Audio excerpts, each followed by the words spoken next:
อาปงสบายดีสบายดีสบายดีสบายดีพ่อแม่พี่น้องบนสุขคนเด้อตอนนี้บ่นึกมาลิ้นน้ำน้องอาปง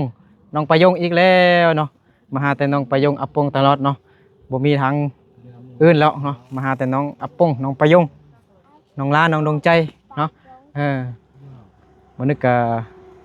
ไปชัยยะมาพี่น้องเนาะมีเวียกเนาะมาแวะลิ้นน้ำน้องอาปงประยงคือเก่าเนาะเดี๋ยวให้อาปงจับกล้องเบิ่งนึงก่อนเอาอันให้กันจับเฉยๆแล้วไอ้บ่ได้เอาตะกล้องมาเบิ่ง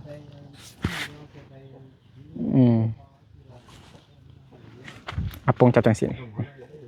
เฮ็ดจังสินะเป็นบ่เป็นเดี๋ยวจังสิเด้อจับนี่ได้บ่นี่เด้อสบายดีอากัวเกียสบายดีอากัวสบายดีเรื่องเด้อขนม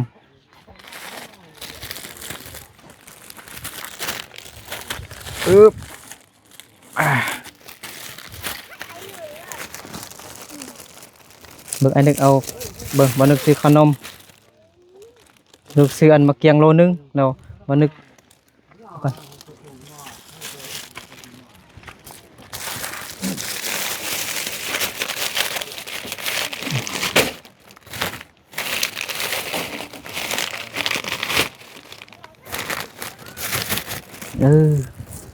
เอาน้ำก่อนน้ำกินเย็นๆก่อนนะน้องอาปงเอาแดดฮ้อนวันนี้พี่น้องเนาะอยู่ทางนี้ก็ได้อาปงมันแดดฮ้อนอยู่บนนี้ก็ได้เบิ่งไอ้เอาขนมนี่นะ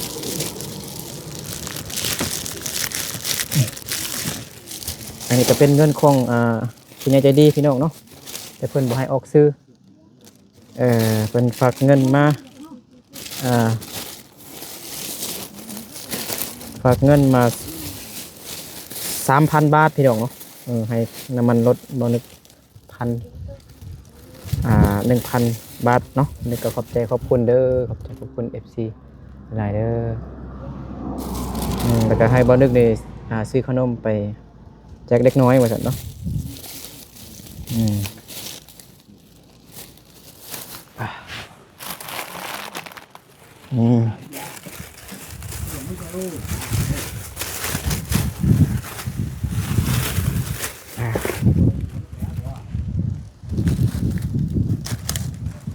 ใช่อากัวให้อากัวหนึ่งนะ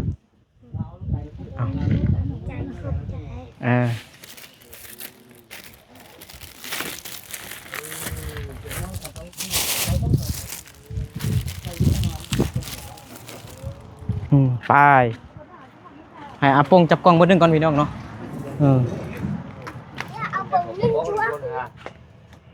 สบายดีปะยงสบายดีพ่อเห็นบ่ปะยงอาปงเอาเป็นน้ำส้มขนมมะเกียงเลยโอ้เย็นๆไว้กินตอนเย็นมันถึงแซ่บขอบใจเด้อขอบใจ FC เด้อเด้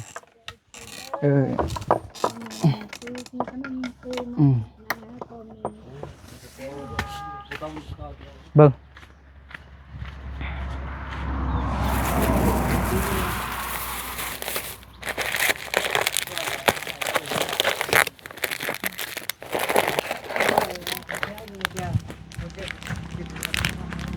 ก็ตึงเหรออากัวเอา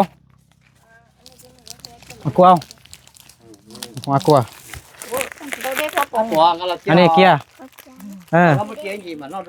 อันนี้ของปะยงอาปงเอาคุณได้นะ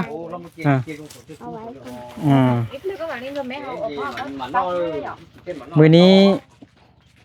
กับครัวน้องปะยงพักผ่อนแม่นบ่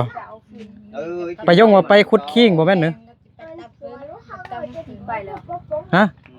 สิไปตัดฟืนตัดได้แล้วพ่อแม่ตัดได้บ้านนี้แล้วอ๋อสิไปตอนแรกนี่เนาะไปมาอยู่บ่อนใดหั่นน่ะไกลบ่อยู่ใต้นี่ซ้ำนั่นเด้น้ำเลียบแม่นบ่ไฟน้ำเลียบแม่นบ่รู้กันนะ พาสปอร์ตนี่พ่อกับแม่ไปเฮ็ดแล้วไปเฮ็ดแล้วเขาถ้าจ่ายเงิน ผมว่ารู้ไทยนี่จ้ะฮะ อ๋อ ถ้าจะออกเฮ็ดแล้ว ประมาณอีกประมาณจักมือใด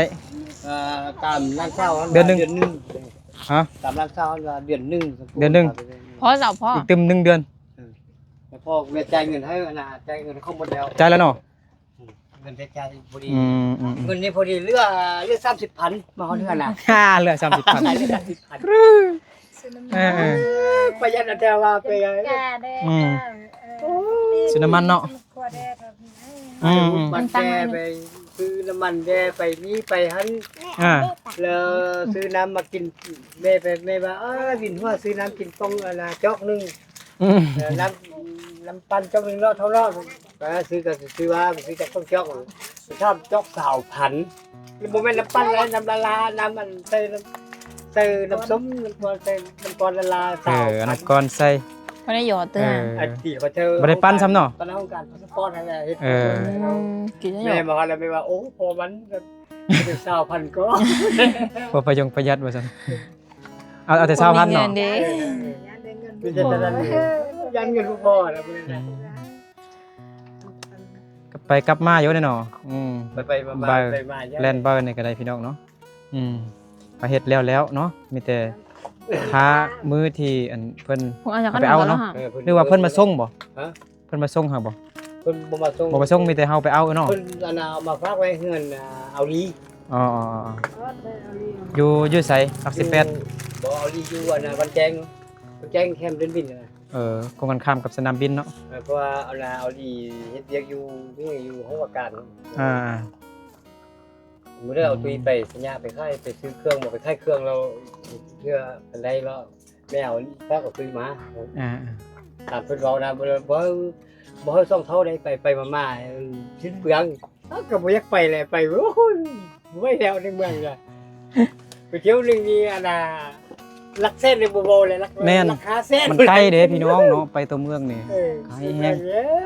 ค่าใช้จ่ายแพงเด้อพี่น้อง มันนำจอกนึงก็เงินทั้งหมดแต่เบิ่งเดี๋ยวนี้ไปก็เครื่องแพงแท้ไปก็ บ่ได้ไทยเว้าก็ยาก ยังท่าคนไทยเว้ากันยากอีก ไทยเว้าก็จ่ายเงินนะ เอ้ย ไปเลย ไทยเว้าจ่ายเงิน ไปจ่ายเงินเนาะอยู่อันเอาอยู่บ่อนเฮ็ดพาสปอร์ตนะ โรงการพาสปอร์ตแต่บ่ได้จ่ายที่ใจบ่ทราบเขาอยู่หันหา คิดว่าได้จ่าย ยวนบ่ได้เฮ็ดพาสปอร์ตไปยืนเดียวบ่ได้เลยนะเพื่อน หนังกัน คิด ต้า มึนน่ะได้เด้ว่าสิได้อดจนบ่ฮอดเงินเอาลีจ้ะ ไปเล่นมือได้ไปกินข้าวใส่เดียวอย่างเงี้ย เลยพากันกินข้าวเบิดแล้วเนาะ กินหมดแล้ว มื้อเช้านี่เฮ็ดหยังมื้อเช้าน่ะ ไม่ได้เห็ เรา น นี่ก็ พักผ่อน ค่ารถค่าล้านไปมันไปผมมุ่งไปส่งเข้าค้าอยู่น้ำเฮียถ้าล้านมาเราเที่ยวรถไปตั้งพื้นพอดีเข้าพอดีมาฮอตเมื่อกี้นี้เรา ไม่มอนะเดี๋ยวก่อน พ่อไปห้าพ่อกับแม่ไปห้าแล้วเขาเขากินเท่านี้นึงอยู่มาเขาพาลูกพาแม่มาเขา หารถซิ่งว่างก่อนเนาะเอารถซิ่งไปตั้งว่างหรอ ว่างแล้วว่างยังขาดที่ว่าคันว่าร้านนั้นสั่งกระเบื้องรอสั่งกระเบื้องไปมุ่งเที่ยงพ่อไปเฮ็ดนั่นน่ะขาดที่ว่ามันกับอื่นมันสิกับอื่นสั่งกระเบื้องเลยไว้ตะแลง ตอนแรกนี่พ่อแม่น้องประยงอาปงไปบ่ ป้องแนวจัดการไปไปยงยืนเงินท้า ประยงอยู่เฮือน ไปยงยืนเงินท้าเราเอาพื้นมาฮอดไปยงเคยเข้าหลง เอาฟื้นเนาะตอนแรกนี่พ่อแม่น้องประยงเอารถซิ่งไปต่างเอาฟื้นพี่น้องเนาะอยู่ปลายน้ำเรียบบ่อนที่ เนาะ บ่นึกกับน้องหลาไปเก็บห้อยเก็บผักบงมื้อนั้นพี่น้องเนาะไกลอยู่ นี่เนี่ยผมกันหมดจ้ะ 2 กิโลเมตรพุ่นแหละ จิ้มได้ของมุ้งแต่เดินไปมาเรา ปลาอันนี้มันไป เวลาก็กลับ ต่ บ้า อน ไป เวลาไปเกี่ยวเขาอยู่ไสยะ แต่เราเพราะว่าตลอด ร้อนนั่นแหละตัวเชื่อมได้ มาวันนี้เนาะ ก็ได้คือว่าเห็นเขาตักเข้าอยู่ทางหน้าเนี่ย เขามาตั้ง มันเปียก เขา บอก เกี่ยวเขากินเขาดิบๆนี่ เขาดิบๆจินกับเฮ็ดหน้าอยู่เนาะ ผมว่าเราต้องเราสองมากินนะแม่ อันที่ thấy cái เขาบ่ tôm เอา nhé เขา nó ก็ được có tà ชิมมาทัน nè เนาะเขาก็ไปเกี่ยวเอา นี่ก็พูดนะ อืม นี่ก็พอก็จะ ดี ไป แล้ว เลยมันนำเข้าไปเลยแล้วก็พอเขาอย่างพาไปให้พาสปอร์ตนี่ อ๋อ ไป ไปก้อนนี้ไปเขา ประมาณจักอาทิตย์เนาะอีกเต็ม4อาทิตย์บ่3อาทิตย์4อาทิตย์ ประมาณ4อาทิตย์ดี อาทิตย์เนาะก็พอดีเดือนนึงเนาะ เฮ็ดธรรมดาเด้เนาะคันมีงบหลายนี่เฮ็ดด้วนนี่ประมาณ5มื้อก็ได้แล้วพี่น้องแต่ว่ามันแพงประมาณ 9,000 บาทนี่แหละเกือบหมื่นพุ่นแหละคัน2คน คือว่าไล่กว่ากับคนธรรมดาคนละ อืม โอ้คนละแค่ไรว่า หลายอู้มื้อนั้นไปเฮ็ดให้บ่อายรักอ่ะอ๋อคนหลายแฮงเนาะบ่คาดหลาย ล้านน่ะพูดถ้าพ่อแม่เพชรเราอยู่ว่าโอ้ลุงไหนมือนี้นี่ช่วยเป็นมันอย่างเป็นน้อยได้คนน่ะแต่ละมือมันมีบางมือนี่จนบ่มีบนลิกกันบ้าจริงล้านคนนั้นนี่บ่เรื่องคนนี้นี่บ่อยู่เลยว่ะ เออตอนนั้นไปตอนฝนตกแดฝนตกทางกับอันนั้นคนกะลาย ตัวไล่แค่ไล่ว่า เดือนยังวะเดือน12ปีหน้าโอ้เดือน1 2 มื้อนั้นไปกับฝนตกกัน ฝนตกกันเนาะ từ อยู่นะให้ bút phải sang น้องไปยงกับสิเฮ็ดพาสปอร์ตไปเรียนอยู่ไทย เฮ็ดพาสปอร์ต จังว่า ในไทย คือว่าเขาจังน้อยเขายังไปเฮ็ดได้เนาะ ได้อยู่ได้อยู่ เพราะว่าแม่ เพราะว่าได้อยู่เด็กน้อยก็เฮ็ดได้ ไปยงกับบอกลาไปเลยไปหมดเลยบ่ขาปง ไอ้ล่าเด้ แล้วก็ว่าพาไป บ่มื้อนี้นะไปยัง ไปเงินไปเป้งคนบีบน้ำผึ้งนี่ อ้อบินเพิ่ง บีบเลยต้องปองพักซี่แล้ว โดย เขายังพาเป็นบีบยังน่ะคนเรายกเขาเด็กน้อยบักลากับเป็นแม่ของคนเราถ้าพอสิมจากปงหรือว่ามีเรื่องเบิ่งที่แม่ตัวเขาซื้อราคาแพงบ่หรือว่าเขามักบ่มักเบายกเขานะ พอน้องประยงได้มาบ่ อันน่ะ มิมบ่นี่บ่เพิ่งบ่ เพิ่งโกน เพิ่งกวนบ่จกเอานะ ลากับเป็น ไปยง มีร้านตู้นะดอกตู้น่ะ ให้ FC เพิ่นเบิ่งดูอ่าโอ้ทางใหญ่เนาะ พอเปลี่ยนเตะ จะให้ลูกไปกิน เอ้า มันเก้แล้วนี่ แกก็ มันสิเก้แล้วเนาะ ไล่แก อ้าพี่น้อง ตัวแกนี่น้ำมันลายน้ำผึ้ง ประยงจับขึ้นดูใส่หัวบนนึงเอาอันนี้ใหญ่ๆอันจับขึ้นน้องจับทงยางมาว่านี่นะส่องเบื้องไหมโทรศัพท์เอาวางก่อน ก็แปลจิแปลจิตัวจิแปล nên chạy ตัว à จิแปล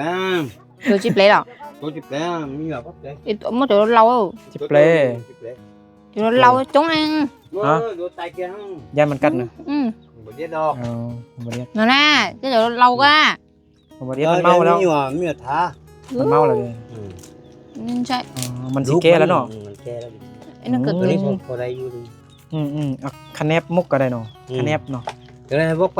เลือกให้ลูกไปลุงเอาตัวนั้นเราไป อะไรเป็นกินเราไปกินเลย anh đi cái đây đi อันนั้นเก้แล้ว có เนาะ thể thích đôi แกแล้วนี่ ไทยดวง1 2 3โอ้ยน้องประยง มานเฮิงพี่น้องเนาะคนโกนเนาะเอ้ามันอยู่ไม้มายังก่อนนี่นะ hả มันอยู่ไม้ยัง vô hộ ปูนนะอยู่ปูน ไม้มายังไม้เผาบ่ ô Mày vô mình thâu thay ก็ยัง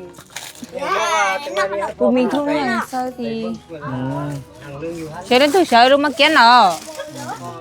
ที่ทางเรื่องรอ อยู่นี่ แน่ นะอยู่เท่าไหร่นะ chị ở cái này mà ao ta ตามไปสั่งแล้วเขาบอกว่าจะไม่พาเข้าไปเราไปบล็อกเขาจะเอา เลยพอน้องประยงคือสิเมื่อยแห้งเมื่อไรใครย่อยอยู่ทุกเวลาเนาะบ่แม่น ให้นึก บ่ว่าแต่พ่อเนาะแม่คือกันเฮ็ดเวียก เลือกเอา หลายแห้งอยู่ซื่อๆก็ยังเฮือไรใครย่อยพี่น้องเนาะao Alo? thái nữa rồi ฮะมันยัง đớp ao เฮ็ดได้ก็ได้ เป็นตา ไปหาเงินไป อืม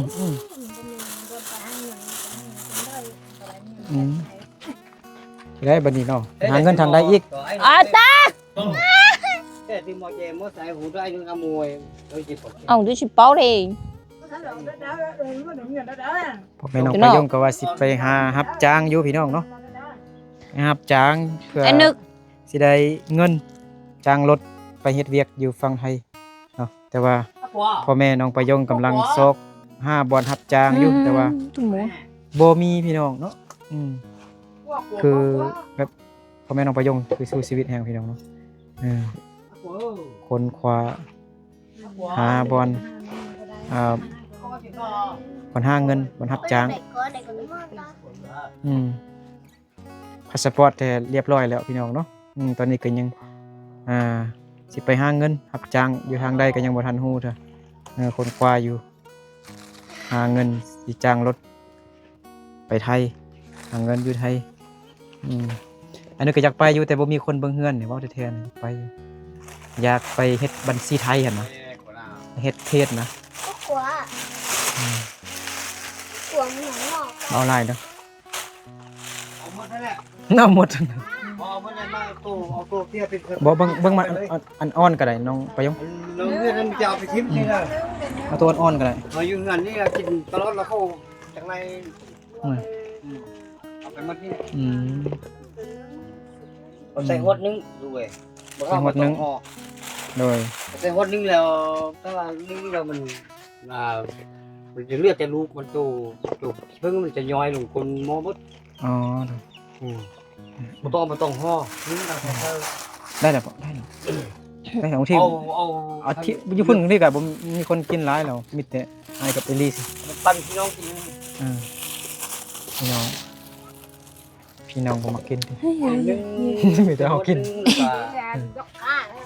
ยก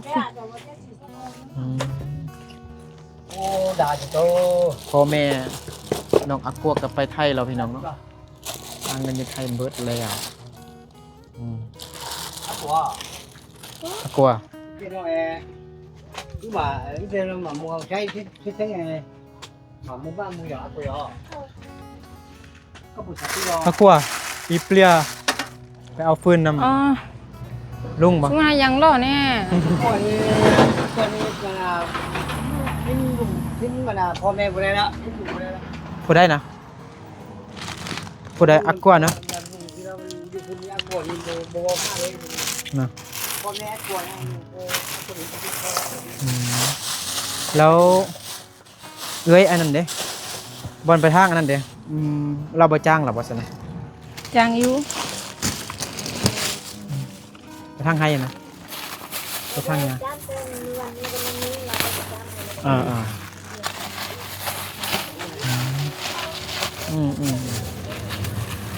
คันเราจ้างกับไปนำลาวกันก่อนบรรเทากันมีบ่อนอื่นจึงคอยไปบ่อนอื่นเนาะไปหาเงินรับจ้างเลยเลย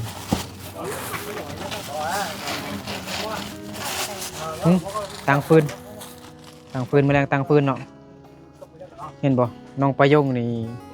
ยิ้มดีใจเลยบัดนี้น้องลูกค้าหลายแฮงพี่น้องเห็นบ่เมื่อวานนี้ก็ลูกค้าสั่งเครื่องบักกะไล10สาวออเดอร์พุ่นเลยนี่มื้อนี้ก็บ่สาวเลยหมด12 13เนาะมื้อนี้เด้จักออเดอร์มื้อนี้1 2 3 4 5ออเดอร์4-5ร่ำรวยเงินทองเด้อมื้อนี้เฮาลำบากมื้อหน้าเฮาก็ต้องสบายเฮาต้องสู้ไปแต่เดี๋ยวนี้ซอกหาที่เราตุรให้มีประสบการณ์หาเงิน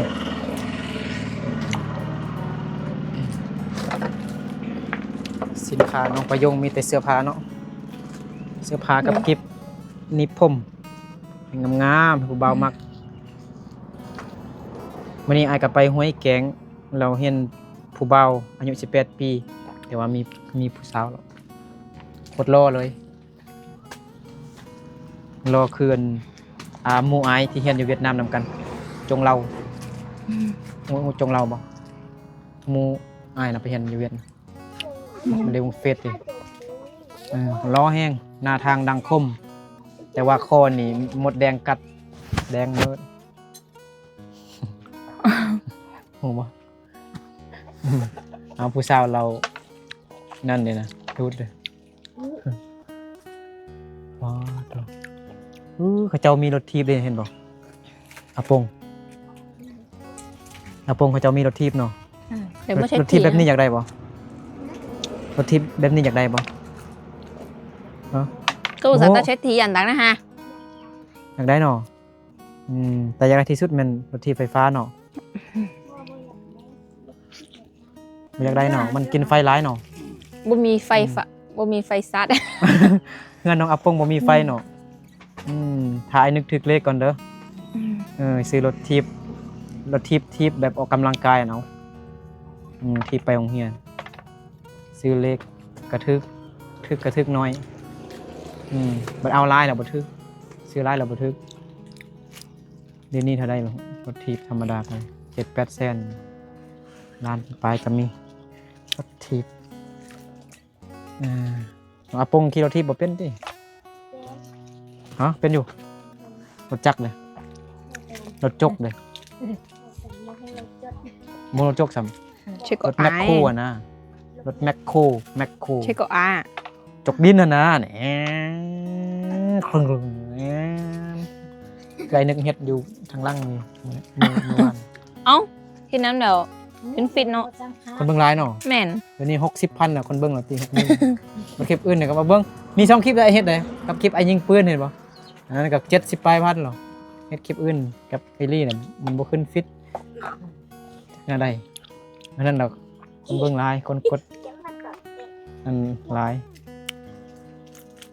2,000 หรอคนกดไลค์มีดราม่าก็มีเขาว่าอายนึกเป็นบ้า มีผัวมีบา พี่บ้าก็มี แต่อายบอกบ่สนใจดอกบ่ได้ซีเรียสดอกไปสิเว้านั่นได้ก็ยาก เขาเห็นบ่ได้ซื้อ เขา คนที่เว้าเขาแล้วเขาเห็นบ่ได้ เขาบ่กล้าออกกล้องเนาะ แม่นเขาเห็นบ่ได้คือเฮา